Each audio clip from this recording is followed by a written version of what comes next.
ሰላም ሰላም ውድና የተከበራችሁ ውድ ቤተሰቦቼ እንዴት ናችሁ? ሰላም ናችሁ ወይ? ባላችሁበት ቦታ ሰላማችሁ ይብዛልኝ።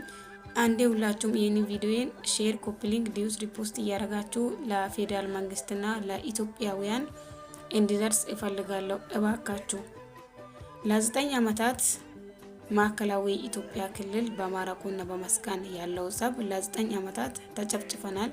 ማረቆ በራሱ ይዞት በራሱ መሬት እየተጨፈጨፈ እየተገደለ ነው ያለምንም ጥፋት።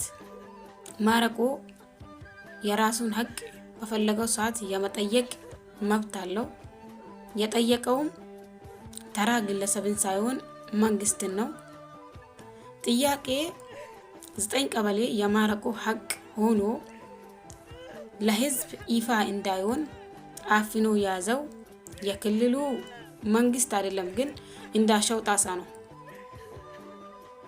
ያኔ 2017 ላይ ስልጣን ሲይዝ እፈታለሁ ብሎ ነው ስልጣኑን የወሰደው። ግን እስካሁን ህዝብ እያለቀ ነው ያለው። የመስቃንም እናት መሞት የለበትም፣ የማረቆም እናት መሞት የለበትም። እናቶች መሞት የለባቸውም። ማረቆ መንግስትን ጠይቆ ዝም ነው ያለው። ግን ለምን ጥያቄን ጠየቃችሁ ብሎ ነው መስቃን ማረቆን እያስጨፈጨፈ ያለው። ለምን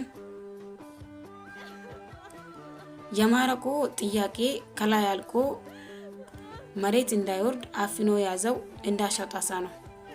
እባክህ ከላይ ያለቀውን ጥያቄ ለህዝባችን ይፋ እንዲሆን እንፈልጋለን። እኛ የማረቆ ህዝብ ሰላም ፈላጊ ህዝብ ነን። ሰላምም ያለው የራሳችን ሀቅ ይመለስ።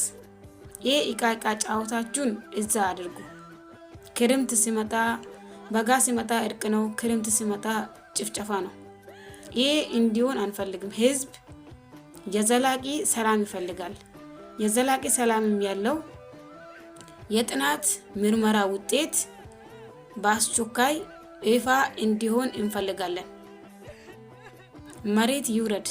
የጥናት ምርመራ ውጤት መሬት ይውረድ። ለህዝብ ይፋ ይውጣ በአስቸኳይ። ህዝብ መሞት የለበትም። ምንም የማታቅ እናት፣ ምንም የማታቅ ሴት ልጅ፣ ህፃናት፣ ምንም የማያቅ እንስሳ እየተገደለ ነው ያለው። የማረቆ ህዝብ እያለቁ ነው ያሉት። ለምን? ያለምንም ጥፋት። ይሄንንም የሚያደርገው የክልሉ መንግስት ነው፣ እንዳሻው ጣሳው ማለት ነው። ጥያቄ እንዳይወርድ ይዞ ህዝቡን እያስጨረሰ ነው ያለው። ስለዚህ ይሄ መሆን የለበትም። የጥናት ምርመራ ውጤት በአስቸኳይ ለህዝብ ይፋ እንዲሆንልን እንፈልጋለን። የነሱ ጥያቄ እኛ ጋር ምንም ጥያቄ የለም። ወላሂ የመስቃን ምናምን የሚባል ጥያቄ እኛ ጋር ምንም የለንም። ያኔም በስህተት እንዳነሳ እንዳሻጣሳ አውርቷል ማለት ነው። የምንም ቀበሌ የላችሁም ማረቆ ውስጥ ማለት ነው። ግን የማረቆ 9 ቀበሌ በአስቸኳይ እንዲከለልን እንፈልጋለን።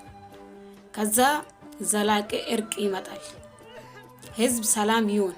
እረፉ። ህዝብ እያለቀ ነው ያለው።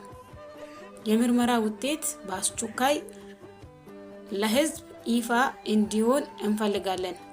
ፍትህ ለማረቆ ህዝብ። መስቃንም መሞት የለበትም፣ ማረቆ መሞት የለበትም።